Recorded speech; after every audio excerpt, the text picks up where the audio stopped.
지구촌 곳곳의 소식을 전문가의 깊이 있는 분석과 함께 전해드리는 아침엔 세계 시간입니다. 흑해와 카스피해 사이 카프카스 지역에 자리 잡고 있는 아르메니아와 아제르바이잔이 국경 지역에서 교전을 이어가고 있습니다.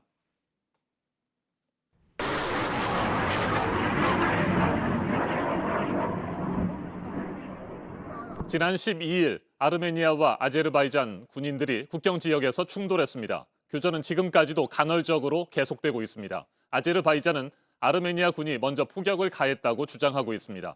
반면 아르메니아는 아제르바이잔 군이 먼저 국경을 침범했다는 입장입니다. 아제르바이잔 대통령과 아르메니아 국방부 대변인의 말 잇따라 들어보시겠습니다. Bizim işimiz hak işidir ve Azerbaycan öz prinsipial mövqeyindən bir addım geri atmayacaq. Ադրբեջանական զինված ուժերի կողմից թիրախավորվել են հայկական բնակավայրերը, մասնավորապես ուրեմն Տավուշի, Չինարի, Այգեպար, Ներքին Կարմիր աղբյուր, Պառավաքար համայնքները. 두 나라는 드론과 박격포까지 동원해 교전을 벌이고 있습니다. 사망자도 다수 발생했습니다. 아제르바이잔 국방부는 지금까지 장교 2명을 포함해 자국군인 11명이 숨졌고 민간인도 1명 목숨을 잃었다고 밝혔습니다. 아르메니아 역시 자국군인 4명이 사망했다고 전했습니다.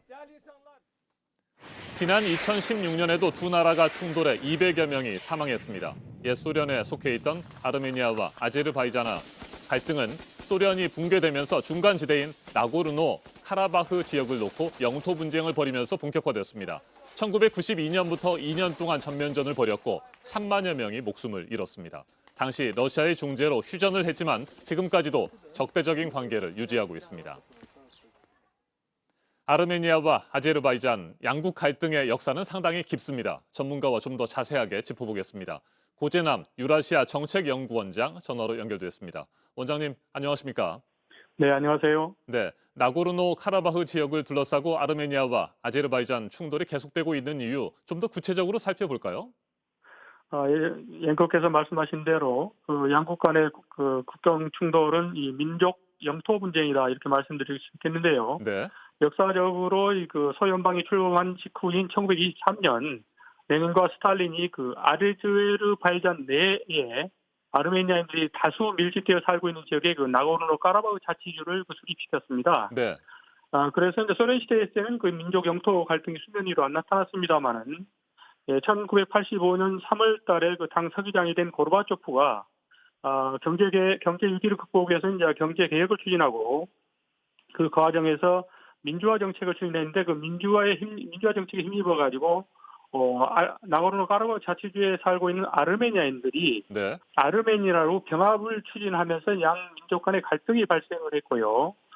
이것이 이제 소련방 붕괴 과정에서 양국 간 전면전 형태로 발발해서 한 3년간 전쟁이 지속이 됐습니다. 다시 네. 말씀드려서 91년 5월부터 94년 5월까지 전쟁이 발발했는데 약 3만 명이 사망하고 100만 명이 이재민이 발생했는데 당시 군사력에 있어서 우세에 있었던 아르메니아가 나고르노 카라바흐 자치주에 연결되는 그런 아제르바이잔 영토 7개 지역을 점령을 했습니다. 아하.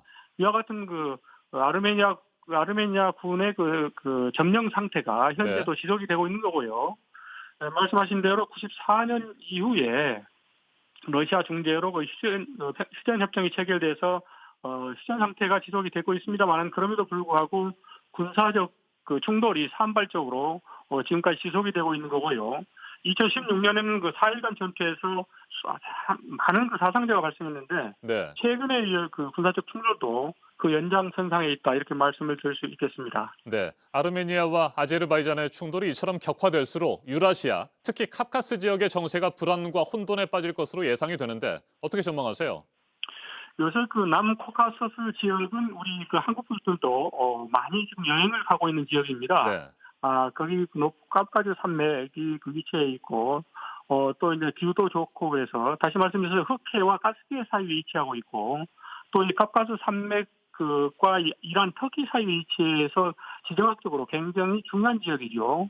또한 석유 가스가 많이 생산이 되는 아제르바이잔이 위치해 있어서 지정학적, 지정학적 경쟁이 이 주요 국가 간에 있어서의 지금 치열하게 진행되고 있는데 특히 미국과 러시아 간에 있어서의 지정학적 경쟁이 지금 크고 있습니다. 미국은 그 지역의 세력 확산을 위해서 조지아와 아제르바이잔에 대한 적극적인 접근 내지는 지원 정책을 펴왔고 2003-4년에는 조지아에서 시민혁명이 성공되었고 그 후에 친미 정권이 수립됐었어요. 네. 그리고 이제 아제르바이잔 같은 경우에 있어서는 과거에는 소련 시대 때는 그 석유와 가스가 러시아를 거쳐서 이제 흑해 되는 유럽 지역으로 수출됐었는데 2005년에 그 가스관과 석유화를 건설을 해가지고 지금은 터키를 거쳐서 유럽으로 수출이 되는 그런 어떤 지금 아주 에너지 차원에서도 굉장히 중요한 지역이에요. 따라서 러시아 같은 경우에 있어서는 대러 의존도가 높은 아르메니아에 대한 적극적인 지원을 지금 해오고 있고, 그래서 아르메니아 같은 경우에 있어서는 러시아가 주도하고 있는 집단안보 조약 기구랄지 그리고 유라시아 경제 공동체에 적극 참여를 하면서 그 지역이 친러 대 반러 어떤 국가들이 포진해 있는 그런 어떤 형태. 그 결과 이제 미러 간에 있어서의 세력 경쟁이 지속되고 있는 그런 지역이다. 이렇게 말씀드릴 수 있겠습니다. 네, 1990년대 발생했던 전쟁도 러시아의 중재로 휴전을 했었고요. 이번에도 러시아가 양국을 향해서 자제를 촉구하고 있는데 러시아 중재 성공할 수 있을 것으로 보세요? 말씀하셨던 대로 이제 이 두 국가가 옛날 소련 부속 국가였습니다. 네. 그리고 이제 대러 의존도가 높고 또 이제 러시아가 주도적인 역할을 하고 있는 독립국가 연합, 즉 CIS의 일원입니다. 그래서 러시아는 지금 정상회담이랄지 또는 예무장관 회담, 또는 유럽 안보 협력 기구라는 게 있습니다. OSCE라고 네. 하는데 OSCE 민스크 그룹 주요 의장국으로서 양국의 군사적 충돌, 갈등을 해결하기 위한 중재 노력을 지속해 왔고 또 단계적 해법을 제시를 하고 있어요. 즉, 이 아르메니아군의 나고르노 카라바흐 자치주와 점령 지역에서 철수를 일단 하고 그리고 나서 이제 나고르노 카라바흐 자치주의 주민 투표를 통해 가지고 이 아르메니아로 병합을 할 것인지 아니면 아제르바이잔 내에서 그렇게 자치국가로서 내지는 네. 아제르바이잔의 일부로서 남아있을 이런 주민 투표를 이렇게 2단계 해법을 제시를 하고 있습니다만은 아르메니아가 이걸 받아들이지 않고 있어요. 네. 그리고 아르메니아가 아제르바이잔의 상당히 많은 지역, 7개 어떤 행정구역을 지금 점령하고 있는 상태이기 때문에 사실 쉽게 지금 양국 간의 군사적 충돌이 해결될 것으로 이렇게 보고 있지 않습니다만은 어찌됐든 러시아는 러시아대로 내지는 또 유엔은 유엔대로 우리와 같이 양국의 군사적 충돌 내지는 영토 민족 갈등을 해결하기 위한 여러 노력을 기울이고 있는데 벌써 이 충돌이 발생한 지 32년이 지난 것이 증명해 주듯이 해결은 그렇게 쉽지 않다 이렇게 말씀드릴 수 있겠습니다. 알겠습니다. 고재남 유라시아 정책연구원장이었습니다.